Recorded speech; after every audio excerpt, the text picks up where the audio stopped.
국수집 아들 포는 쿵푸를 잘하는 꿈을 꿀 정도로 평소 쿵푸에 관심이 많습니다. 그러던 포는 용의 전사를 뽑는다는 소식을 듣는데요.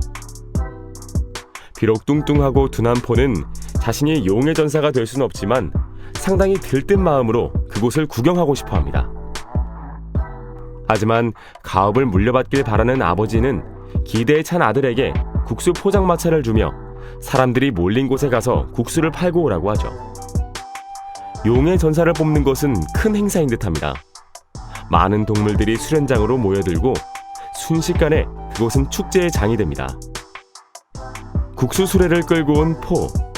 하지만 무겁고 둔한 몸 때문에 계단을 오르는 게 힘든 모양이네요.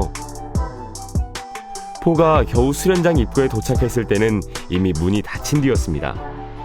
하지만 그는 포기하지 않고 대회를 구경하기 위해 안간힘을 씁니다. 장대 높이 뛰기로 담을 넘으려 하지만 제대로 되질 않고, 대나무를 이용해 날아가려고 하지만 무거운 포의 무게를 이기지 못하고 대나무는 휘어지기만 합니다. 그때 드디어 마스터 우그웨이가 용의 전사가 누구인지 지목하려고 하는데요. 포는 어떻게든 대회장 안으로 들어가려고 여러 가지 꾀를 쓰다가 폭죽 의자 덕분에 성공하게 되고, 정신을 잃고 떨어진 후 눈을 떴을 때 마스터 우그웨이가 용의 전사로 지목한 사람이 바로 자신이라는 것에 놀라게 됩니다. 순식간에 대회를 구경하러 왔다가 용의 전사가 되어버린 포. 모두들 경악하는 가운데 시프는 마스터 우그웨이에게 포가 떨어진 것은 우연의 일치라며 용의 전사일 리 없다고 하는데요. 그런 그에게 우그웨이는 한마디를 남깁니다.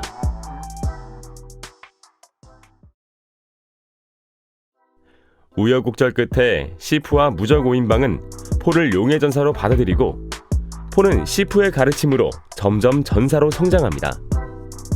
그런데 적 타이렁을 쫓던 5인방은 신경마비 공격을 당한 채 되돌아오는데요. 시프는 이제 타이렁을 물리칠 자는 용의 전사인 포뿐이라고 이야기합니다. 하지만 포는 무적 5인방도 이기지 못한 타이렁을 자신이 이길 수 없다며 기가 죽습니다. 시프는 용의 전사만이 볼 수 있는 용의 비법서를 건네줍니다. 하지만 용의 비법서에 적힌 것은 아무것도 없었습니다. 용의 전사만 볼 수 있다는 비법서. 시프도 빈 종이를 보며 당황하는데요. 이제 타이렁을 막을 방도가 없어졌다고 생각하는 무적 5인방과 포.